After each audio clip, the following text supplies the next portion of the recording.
You are listening to Something Rather Than Nothing. Creator and host, Ken Vellante. Editor and producer, Peter Bauer. Hey everybody, this is Ken Vellante with the Something Rather Than Nothing podcast. And I have Stefan Diethelm and Bradley Valenzuela from the play Connoly. That'll be opening in November in New York City. Bradley and Stefan, welcome to Something Rather Than Nothing. Thanks for having us. Really appreciate it. Yeah. So glad. Tell us about Connoly. Either one of you start. Drop us in to the play and the important themes that it brings up. I can start. I, being the playwright, Connoly is a play that takes place in current times and in current places. It follows a teenage girl of about 15 years old who is placed in a mental health institution after an attempt on her own life, which she luckily lives through. And it follows her journey through her own future and imagining a future through this and dealing with her own mental illness. But especially it also follows her journey with her sister, Dingo, her older sister, who is both her sole provider, who is also 22, because their parents have passed recently and also earlier on. And it follows their bond, and as that tries to stick together, as all the pressures from the outside, from the financial pressures to the realistic pressures of how do you take care of a 15-year-old who is that severely mentally ill, get added to the equation. There are two more characters. One is Georgie, who is a possibly imaginary, possibly spectral best friend to our Connoly character, who sort of serves as a pick-me-up and a person who tries to keep Connoly going, a person who's also dealt with this, as she says in the play. And then there is Natalia, who is the nurse that is sort of in charge of Connoly and represents the real world and the actual medical way of dealing with a case and a patient like this. And it's a play with a lot of heart. It's a sad play because I think these themes tend to lead to tragedies, and this is a tragedy. I'm not going to spoil how it ends or how it goes, but it opens in media res on a day that should be positive and then goes up and down and just kind of follows them through. I think it's very human, if I might borrow a quote from Tennessee Williams, great playwright. In a revised version of Cat on a Hot Tin Roof, he describes a moment where, I'm blanking on the characters' names, Big Daddy and his son are talking. And it becomes about, is the son secretly gay? And was he in love with his best friend who died, who I believe also took his own life? And Tennessee Williams in the margins, like decades later, wrote this note that's like, the bird I am trying to catch in this play is what happens to a family in turmoil. And that is very much what Connoly is too. It is the sisters in turmoil with all these outside and inside stresses. And how do they deal with it? And where do we go from there? And where do people fall short? And where do people rise to the occasion? And how does it all turn out in the end? Oh, thank you so much. Bradley, you working on producing Connoly. Can you tell us about your contact with this work and your thoughts and work around it? Absolutely, yeah. So I founded a theater company at the very beginning of this year called Audacious Owl Productions. Thank you. And to launch it, I did a week-long theater festival in which I was able to work with 15 new plays and put it up for a week of performances. And Connoly was something I commissioned from Stefan because he and I worked together at a previous play called The Devil and the Playwright. And I've always just been a big fan of his work and the way his mind tackles problems. So I told him the theme of the play, or the theme of the festival, which was telling bold stories that investigate what it means to be alive. And Stefan was like, I have the play for you. Yeah. It's such a bummer, but I do have it. And I'm like, let it be a bummer, bring it over. And so they did the first act at or like the one act version of this play in that festival. So about 70 minutes long. And from there, it's just been attaching myself and offering as much support as I can as it moves forward to Theater for the New City. So exciting. Nice to catch you in this process. And one of the things I wanted to ask about, um, uh, many of us are significantly impacted by mental health, but whether it's our own, close to us, addiction. I have, um, and it's such a difficult territory. And I think we can look at it through processes to help ourselves analytically, sociologically. And reading about the play and what it gets into, um, can either of you speak to what a how a play can engage these themes in this day and age, and in what it provides, maybe that other maybe mediums or processes maybe don't get at? Yeah, absolutely. Stefan, do you mind if I take this? Yeah, go ahead. Um, Absolutely. Thank you.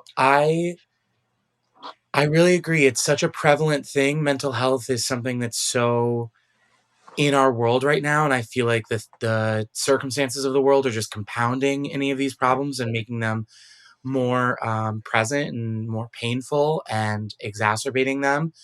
The reason I think that theater can be such a good medium for it is so many people are tired of being talked at or taught or Yeah, like the feeling that someone's above anyone in any of these opinions, when in the truth, we're all just trying to get to the next day.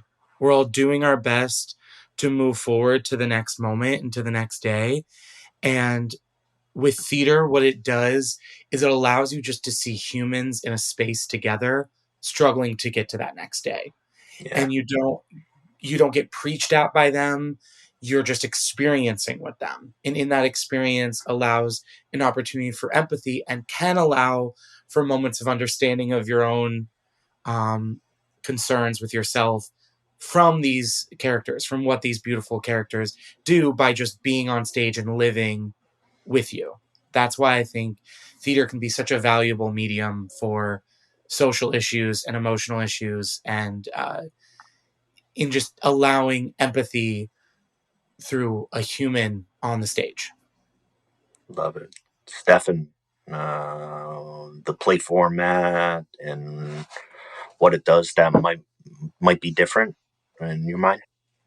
I very much agree with that. I think Bradley hit the nail on the head. My big thing, and we might get into this later with the esoteric question, my big reason why theater is magic to me, it's one of the few things that I would consider magic in the world. I tend to be quite a skeptic person, but theater is magic to me because, as Bradley said, theater is however many people are watching it, breathing the same breath in the same moment. If you do your job right and seeing the same humanity, I think the play format also really lends itself to it, because a play, at least the way I understand a play, and that this is something that Bradley and I share, is a play is inherently forward moving. It is inherently dramatic, not in the sense of dramatics, not in the sense of for lack of a better term, like soap opera, melodrama. But a play is reality heightened to the point that characters talk to themselves and to God and to the furniture.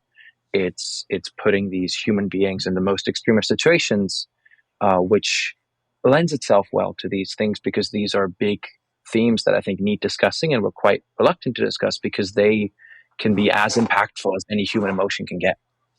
You can get happy to the point of being the happiest person on earth. You can get excited to that point, but if you get existential, if you get sad, if you get depressed to that point, that can prove fatal.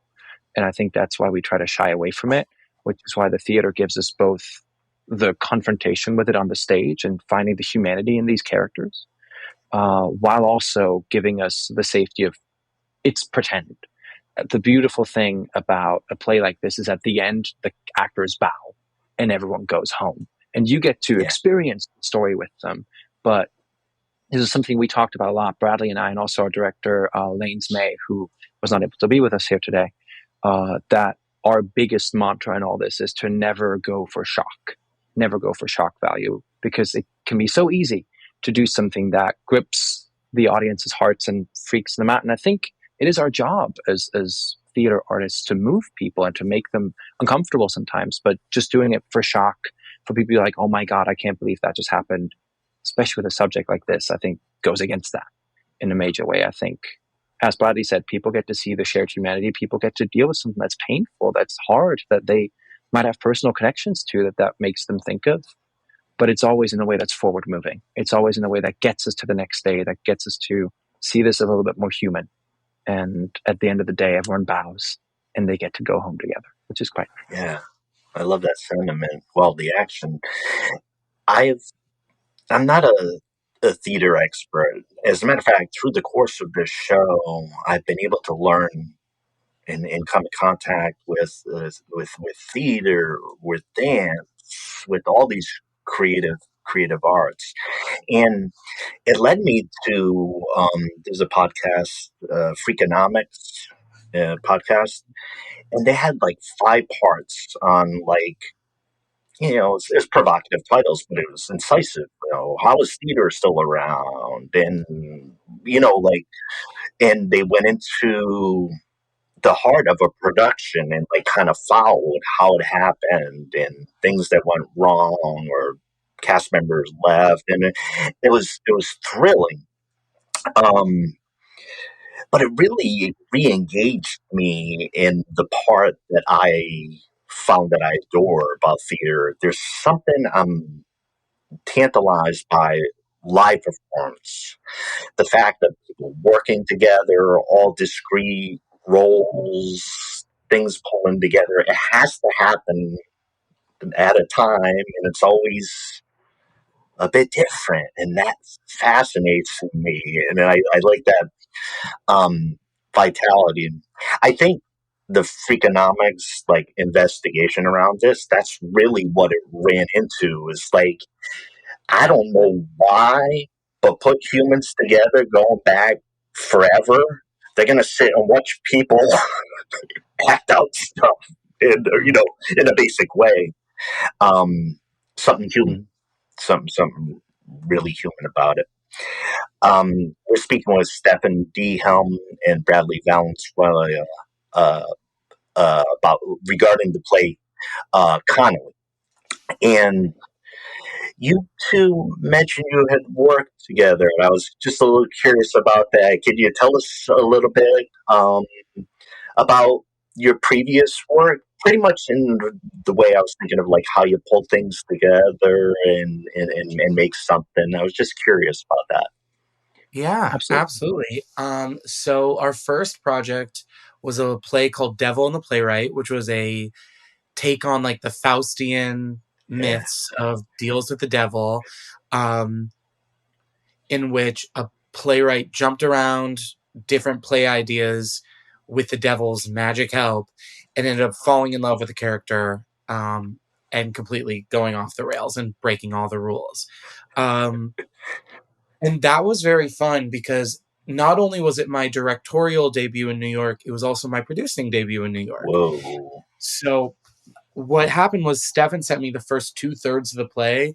He's like, it's not done, but here's what I've got so far. And I was like, oh, that sucks. Now you have to finish it. I actually need you to finish it within the next couple of weeks because I need to like get started because we're going to do it. And I think what we really, at least speaking for myself, one thing I really learned was when it comes to the act of creating, of like producing work, directing work, things like that, you just got to get your hands dirty and do it. Like you just like, you got to take the risk. You got to gamble. You got to like panic and think, oh my God, no one's going to see this show, or, oh my God, everyone's going to hate this show, or you got to do it. And then you just got to do it anyway. I think that's something that experience with Steph really taught me, was like, just do it, man. Grow up and just do it. You're going to be so much better for the doing than for the thinking about doing. And like, it has completely changed my trajectory of my career, that now I produce new work as often as I'm directing it. And I write new work, and the value in just creating something fresh for the world really happened because of my time with Steph with Diethelm the playwright, like Awesome. 3 years ago. So Oh, yeah. Awesome. I'm so Thanks, happy to Brad. hear that. Mhm. Yeah. So Stefan, you had that play, and talk about how it came to life, connecting with Bradley. Absolutely. I to fill in some of the details, because this is just such a fond memory of collaboration. I mean, we're still here, we're still collaborating. I had this. Okay, how far back should I go? My first ever play in the city was at this theater festival downtown, and it was about the Swiss military, and I wrote it in my writing class. I started writing plays in 2021. This is a rather recent endeavor for me compared to like having acted a couple years longer than that. And two good friends of mine were directing it, and one of my good friends was, correct me if I'm wrong on this, Bradley, acting in a show that Bradley was like co-producing and assistant directing and involved with, which was an immersive Correct. play. Actually, the only play I believe running in New York City at one point, because it was during the shutdown, correct? Because it was outdoor. Yes. Correct. Yes, it was like Yes. an outdoor walking play, and so my friend Luca really talked very highly about Bradley and about his eye as a director, and he was like, I really want him to come see this play we're working on. This was called Neutrality. This was like a couple of years ago now. And I want to get his thoughts. And so Bradley came to see it, and we talked after. We got a couple drinks, and I just loved the way he thought about the stage and about theater. And I thought he was so insightful. And I approached him after, and I said, and I did this quietly because I was sitting next to the two people who were directing the play I was currently doing. And I said, I have another thing I'm working on. I think you and I would be a perfect match for this. And I sent him The Devil and the Playwright, because I've been obsessed with Faust, or had been obsessed with Faust ever since like high school, because I'm from Switzerland originally. So my native language is German, and so Faust is our Shakespeare, or Goethe is our Shakespeare, and Faust is our Hamlet. Yeah. And I was like, I want to do my own thing with that. And so Bradley and I worked on that, and it was very exhilarating because I'm getting better at it. I'm kind of no good at writing when I don't have a deadline. And so having someone who's like waiting for pages has always been the cheat code for me. If someone's waiting for pages, I will get those pages out. If not, don't talk to me. It will take 3 years. And so we had it, and we were both like, hey, we could really make something with this. So we grabbed a couple friends, we did a reading of it, because the getting your head dirty part, we both really believed like, we just got to do this. Like, there's so much theater in the city, and this is something we might get into. I distinguish a lot between commercial theater and independent theater, indie theater for short. And commercial theater is your Broadway, and is your big off-Broadway houses with the celebrity casts and the budgets of $4 million. But New York City breathes and has grown from, the American theater grew from the independent theater scene, from people who, like Bradley said, just did it, just got their hands dirty, who like a Tennessee Williams put up their plays in a parking lot, who like Sam Shepard and Maria Irene Fornes got produced at Cafe Chino with a couple chairs. This space we're doing, Connoly and Theater for the New City, started up as one of the hubs for new work by emerging playwrights, and they did it, and they helped people up, and they built all these big careers. So that was really like the impetus of it. So we had it, we did a reading of it with friends of ours who acted in it, who were fantastic, and we fundraised, and then we were like, oh, we have a budget to actually like put this up. So we rented ourselves actually into the space I'm currently sitting in and calling in from, which is the community space theater at Theater for the New City, which is where Connoly is going to be running in, well, when people hear this, the next day essentially, but we're recording this ahead of time. Exactly. And so and we did it here. We just did it. We got the money together. We made it work. We were texting everyone we knew, like, come see this show. And by the time, we had just talked about this, Bradley and I, by the time our final show rolled around, we had a really big audience, because people had heard from their friends, like, hey, come see this little play that they're doing down in the village. And that's kind of the magic you want to capture. When you get to, hey, come see this play in the village, you know, you've got a pretty good shot in with the indie theater crowd. Then you're like, okay, there's people who don't know me, and who might not even know one of the actors, who've heard about this play from someone who will come to see it. That's really special. That's someone taking. I like the overhear that. You're gonna go to see this play in the village. Like, yes, Exactly. we got it. Exactly. We That's what did you it. want. I love it. Um, uh, could you tell us, not extensively, but tell us about some of the other folks who were involved in the production, actors, actresses, primary folks? Just, tell us a little bit more. Sure. I'm happy to Yeah. take this one. Yeah, go Or do you ahead. want to? Okay. No, Um, I can take it. okay. Sure. So we have Delaney Lanes May, who is our lovely director, who has really just built such a soft human voice into the staging and of the movement, which has just been so lovely. Uh, and our 4 main cast members have been there since June for the one act version in the festival, and luckily they have such lovely faith in the project, and they've put on such beautiful work that they've transferred over to the production. Steph, would you like to talk about them at all?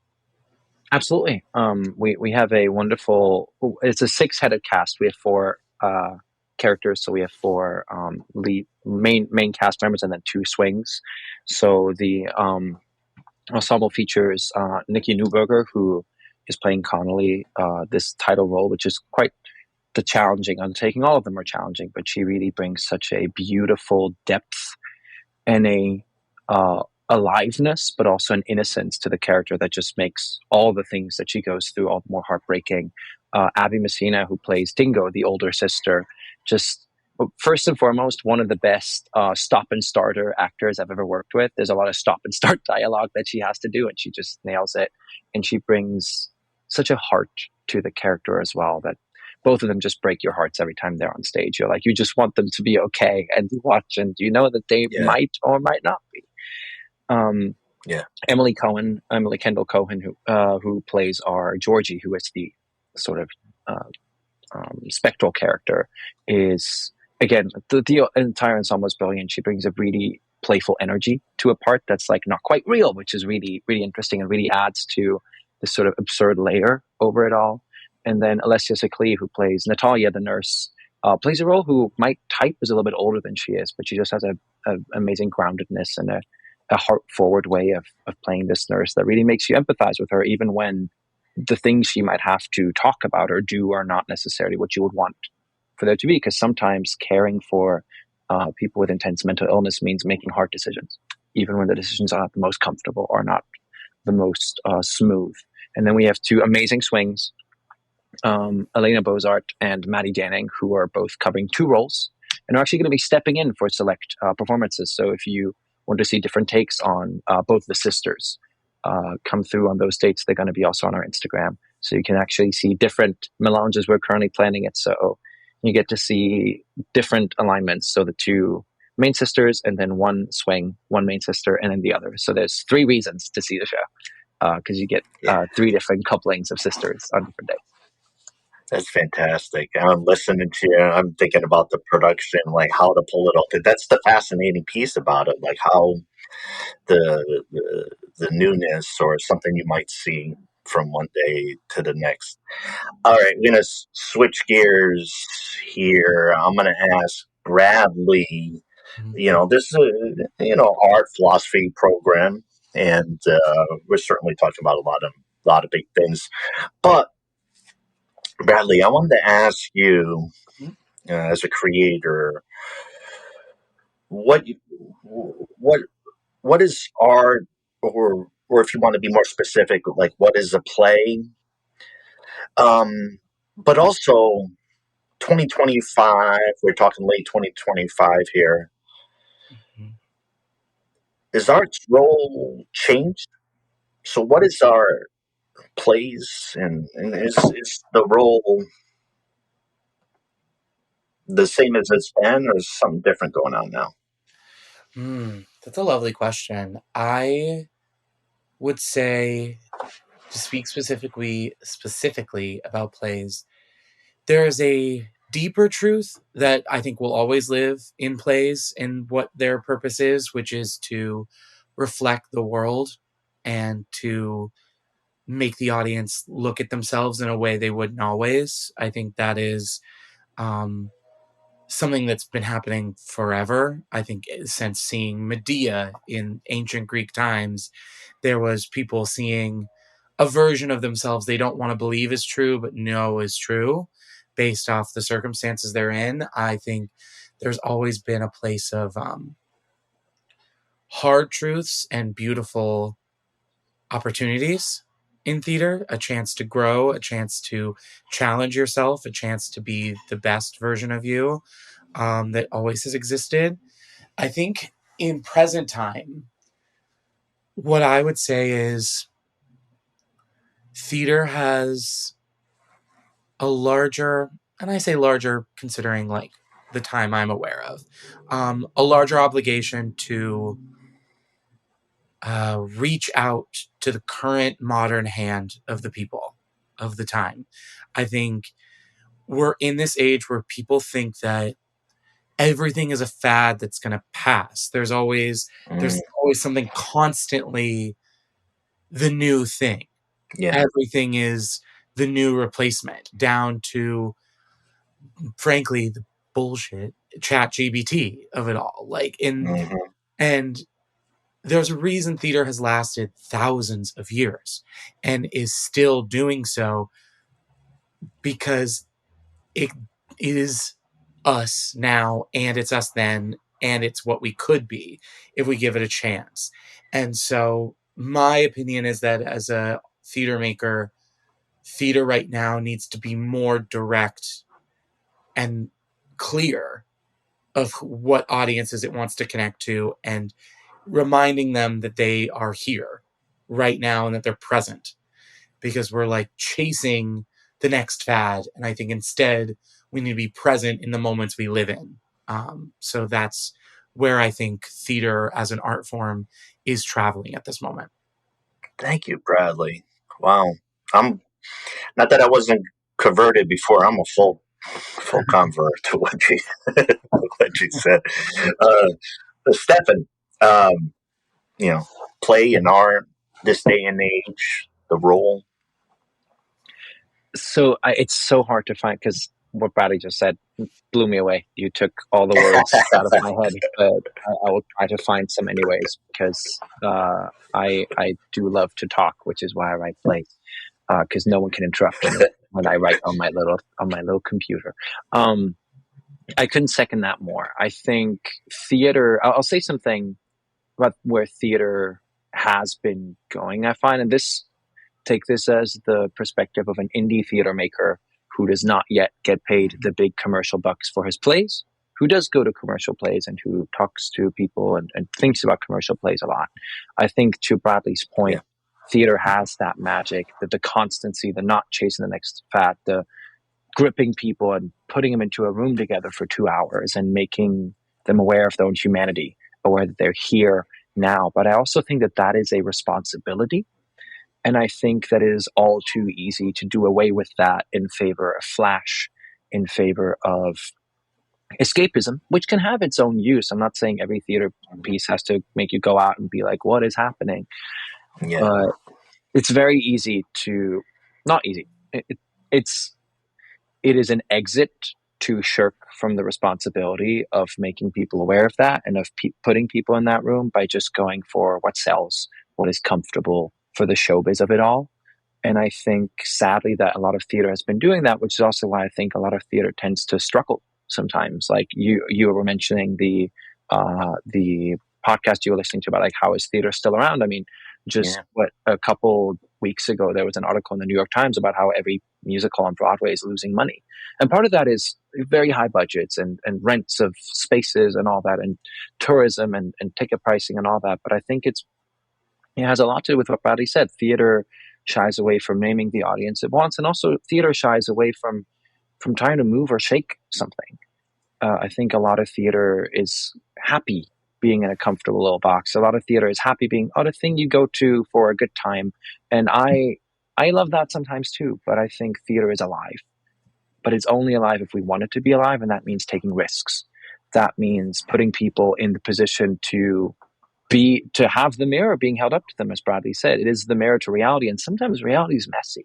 Sometimes reality is really ugly, and sometimes I don't want to confront reality on a Saturday night at 8 p.m. at a theater on 42nd Street. But sometimes it's good for you. And the plays that last, the plays that are being revived over and over and over on Broadway and in theaters around the nation, are plays that do that, plays that hold up to mirror to our worst parts and make us sit with that. And I think that's something that we need to be aware of. That's something we need to seek out. And that's something that we owe our audience, because why? They're giving us their time. They're giving us their attention. They're opening up their hearts to us. What are we going to do with that? Are we going to fill it with fireworks and flash? Or are we going to let seep through the humanity that we have poured into these pages, into these actions, into this direction, into this set design, into these costumes? Are we going to let that simmer through? And are we going to go, and what are you going to do with it? Because the beautiful answer is they don't have to do anything with it. And most people won't, and that's also okay. I don't march out of a theater piece that really moved me, and next thing I'm going to, I don't know, run for office. Like, that's not the purpose of theater. The purpose of theater is to make you think on the way home. Luca, our friend who first introduced me to Bradley, once quoted a teacher of his who was doing a lot of movement theater, who had said, theater is political because it makes you expand and consider the world around you, and it's expansive. So if I go see True West, a classic Sam Shepard play, two brothers who just do each other not right, who betray each other and all that, it makes me ideally think about how I treat my siblings. I don't have brothers, but I might think about that. I might think about how I treat my friends. Yeah. I might think about how I treat my neighbor or my fellow man. And even if that doesn't change every time I go see a play, just the act of thinking about it, of being held up the mirror, of, as Bradley said, being brought to the you exist here now, there's people around you. I think that's the magic of theater. And I think that's the responsibility we need to take. And I think people are. But I think we can do a better job of it. Yeah. And that's where I think theater should be headed. I think it's always fascinating in the conversations that I have when, you talk about magic. It's like we end up getting when we're talking about art, I find a lot of times it's like, what can we say about what's difficult to put words to, or like is feeling and such. And sometimes people think art is, like the sublime, the ineffable. It's tough. These are all ideas around it, but it's always like where language is struggling a bit, and of course the primacy of language and motion in humans in theater. It is a nice synchronicity there. I want to ask this question, and we'll start with you, Stefan, and go to you, Bradley. And this is, I want you to both end up covering. Tell us where to find the play, all the different places, and so everybody can know. But then also drop down into like New York City and like where the play is, and get like gritty like that too, because I want everybody to come in contact with Connoly. Well, thank you. Absolutely. So the easiest way to find us, as with most things these days, is on the internet, and we are on different corners of the internet. The first corner we are on is on the website of Theater for the New City, who is co-producing this show with us. So if you go to Theater for the New City, theaterforthenewcity. I believe it's .net. But if you Google Theater for the New City, it will come up, and then there'll be a now playing, and we're going to be in the coming soon. If you see a little plush monkey on a white background where it says written by Stefan Diethelm, directed by Delaney Lanes May, and then there's more info at the bottom, that is where you'll get our ticket link. Tickets are one of the beautiful things about TNC, about Theater for the New City, is that their tickets are priced at a movie ticket. So you can get in general admission for $20.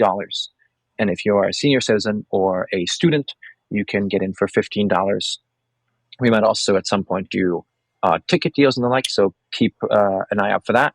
That is all going to be on our Instagram, which is Connoly_play.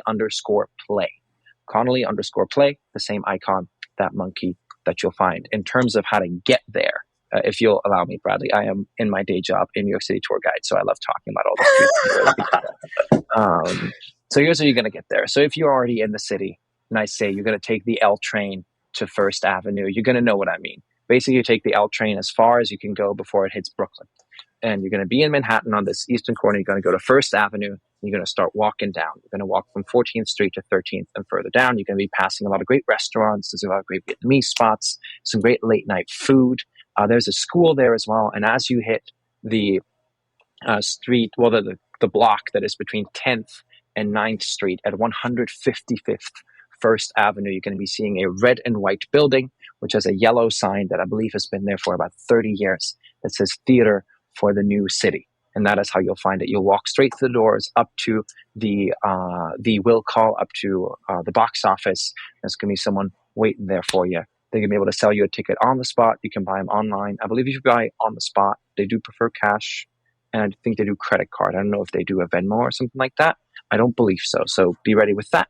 But that is how you'll find it. If you don't know how to find the L train, you're going to take any of the major subway lines running through the borough of Manhattan that go north and south, and you're going to go to 14th Street. You're going to transfer to the L train. If you're coming from Times Square, you're going to find it. If you're coming from Port Authority in New Jersey, you're going to find it. If you're coming from Long Island, you're going to find it. There's no way to miss Connoly at 155th First Avenue, Theater for the New City, Community Space Theater this November.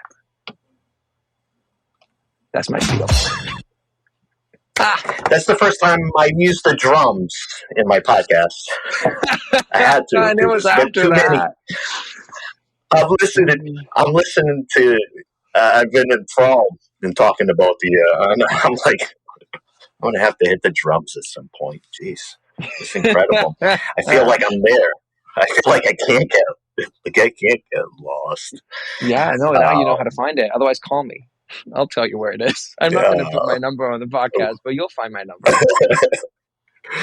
Wonderful. I just want to let you know, both know Bradley, Stefan, been a real treat connecting with you and talking a bit about art, power of theater. I mean, really, like power of theater. And I want to thank you both for being involved in, in particular with this play and what it can do for people, whether it's, seeing yourself, seeing somebody I just think it's so important, anything we can do to kind of help each other, and particularly during these times, because the stress for many of us that existed 2-3 years ago, it's like, well, a lot of this stuff can be there, and there's a bunch of stuff piled on because walk around in 2025 America and be like, I wanted to thank you both. Listeners, please support Connoly, and if many of our New York listeners, if you could see it live, it'd be fantastic, or a short trip for those folks out there. Best of luck to Connoly and to both you, Bradley and Steph, and thanks for your time coming on this Art and Philosophy show. Absolutely. Thank you so much. Thank you for having us. It's been an absolute pleasure. Thank you so much. It's been so fun. Wonderful. Best of luck to Connoly, and get over to your rehearsal. Indeed we shall. Thank you so much.